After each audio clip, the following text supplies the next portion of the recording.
gemis het en jy wil ook of jy luister op die lig, maar jy wil graag ook net sien hoe waar ons is en hoe lyk ons en ja, ek is die ou met die groen hempie hierso op Facebook. So jy kan incheck daarso ook. Okay, we've got so much to talk about your amazing organization. Now, I want to just say, so Kay is married for 29 years on Monday. Not too long from now. That's going to be absolutely amazing. Congratulations. Thank you. As ek eers wat sê. Thank you.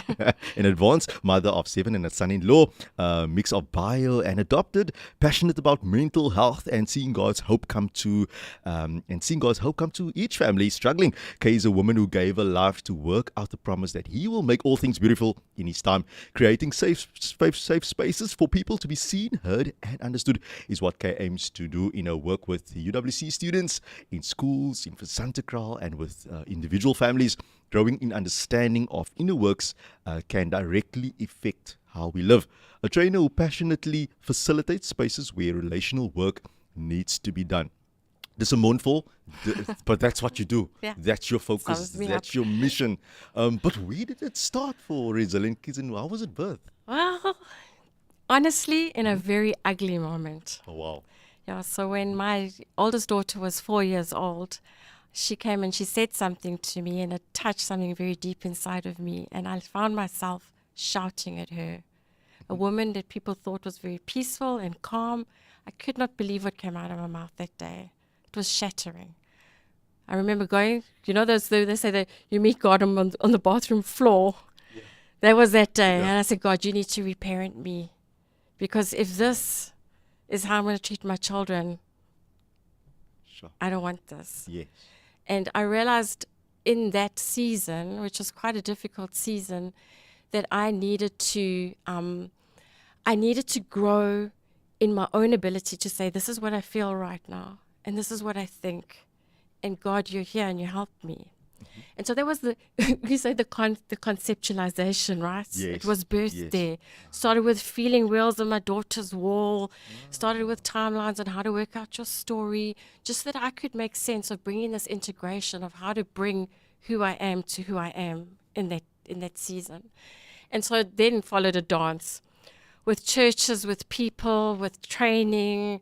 And in 2009, after like a walk with the Father's House and Inside Out and working there for Sateragsamesyn and working with the Orphans and Vulnerable program with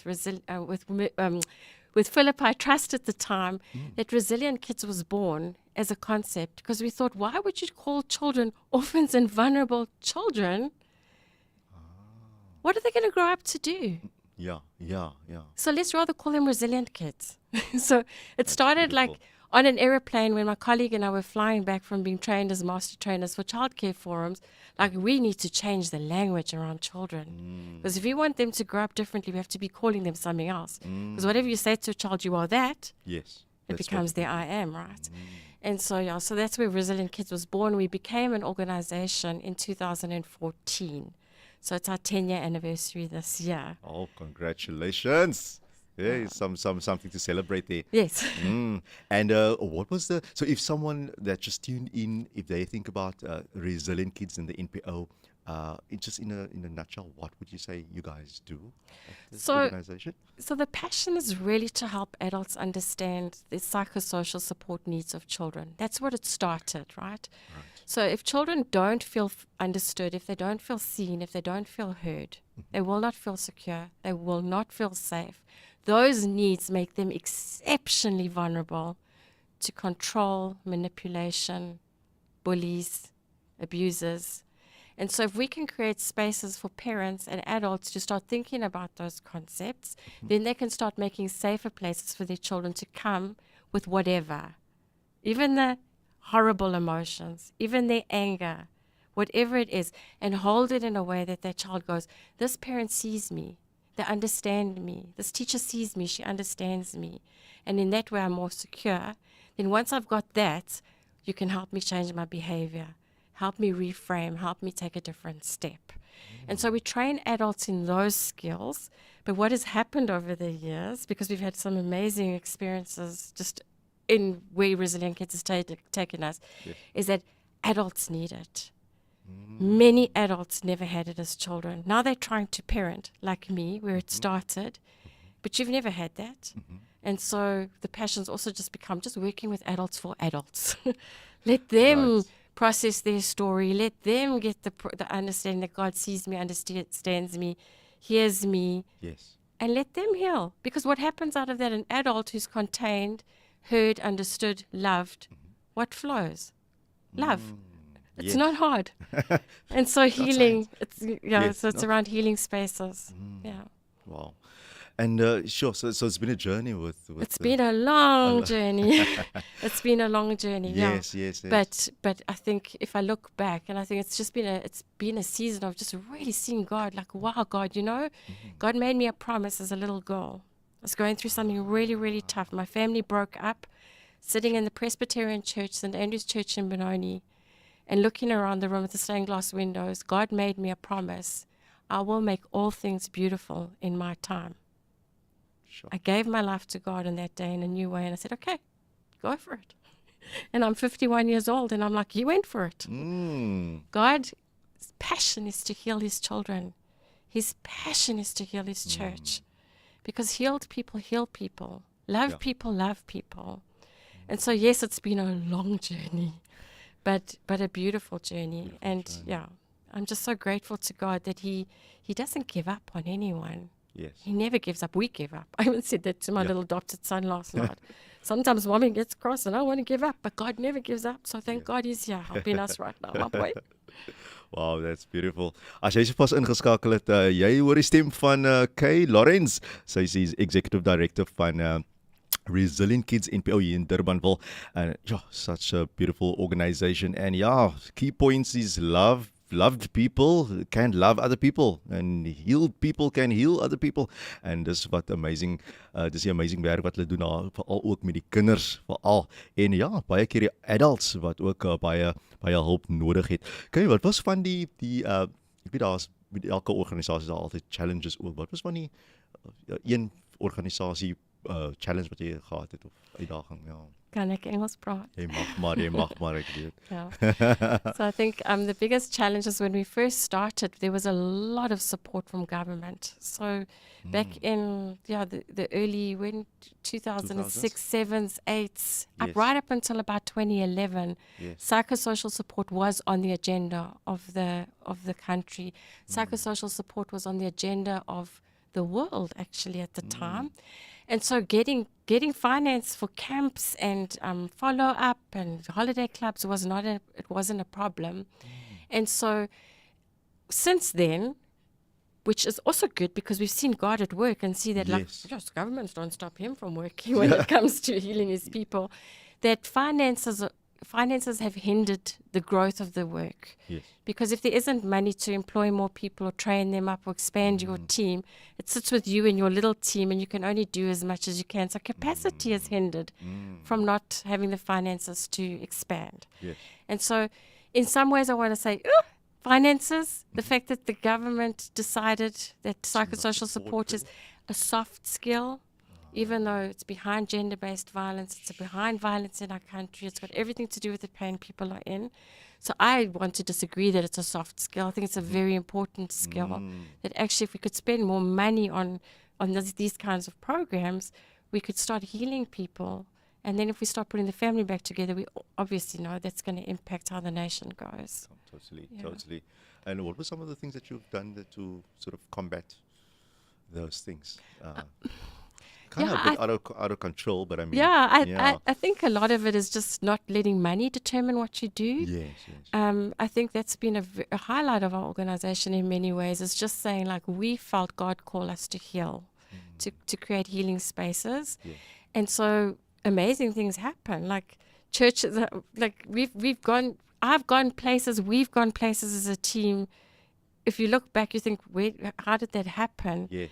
And so I think a lot of it is a faith journey. And at the moment, it is just trying to tell the story as well as setting ourselves up to be able to say to corporates and stuff, partner with us because we have something the world needs. And so I think what we did to combat it is just we didn't stop. So Carried yeah, on. we just Yeah. carried on Woke up doing another it because morning. really felt like this is what we were called to do. And I'm really believe in it. And I was actually reflecting on that early this morning. I Yes. got up because I was nervous about this. And I was sitting there thinking around that I, in my home right now, have a Resilient Kids coach, Candace van Ellevi, who's working with my child. Wow. And to see that, I didn't even put the connection. It was an epiphany this morning to go like, oh my gosh, she's walking out the dream. And we need more of her. We need more people trained like her to go into schools, to go into families, to go into churches, to be able to work with these spaces and to say, like, if we could get in the space safer Yeah. and seeing and hearing each other, we can do a lot of work there.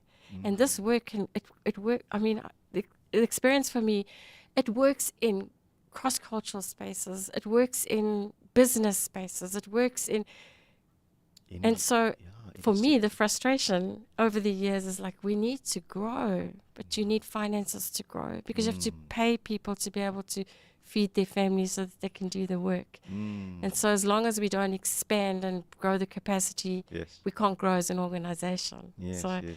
yeah, so but you like I said, Yeah. it's amazing if you look back at the journey, you would think we had money. Yeah. But we've been to Liberia, the Netherlands, Germany, all over Amazing. Africa, right? Yeah. And we look back and go, we didn't have any steady income at any given point. Yeah.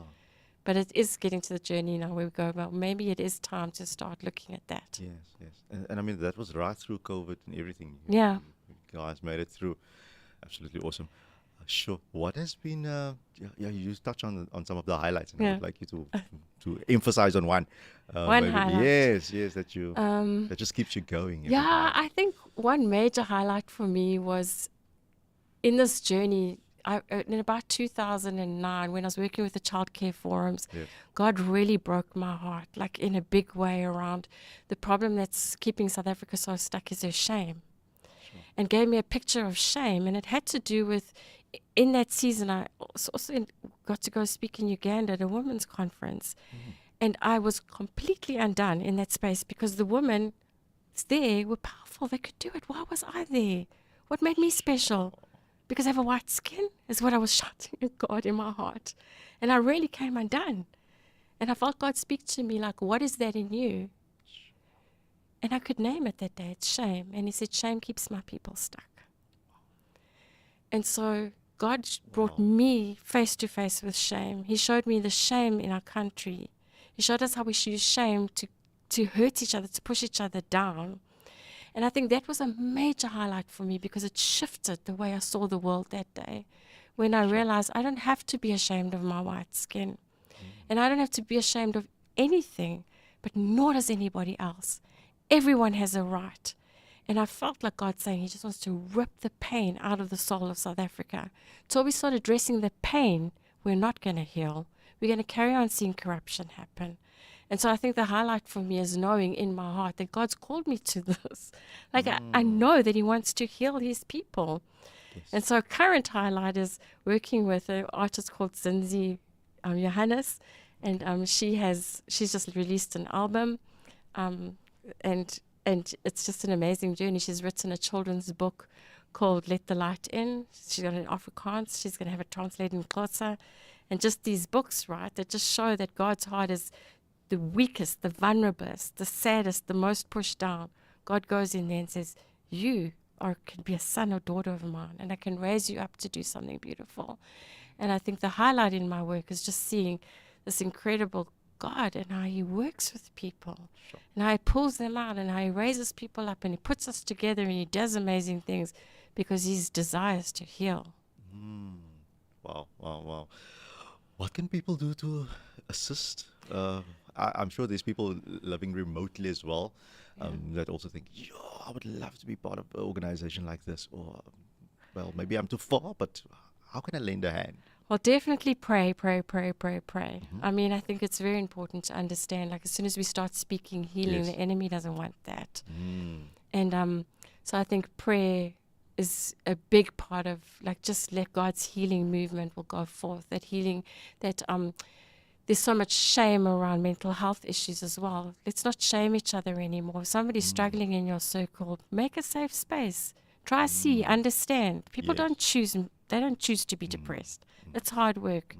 And so in that, and then if you want to, please follow our socials. So in Resilient Kids and Zinzi Blossoms and just our events coming up in the next few months here, where we'll really just be talking about how you can process your story, how you can get more resilient, how some tools for people to deal with their loss and their grief in a way that helps them get stronger so that you can grow your own capacity to love more. And so if you follow our pages, those events will come up where they're happening, and join us. Fantastic.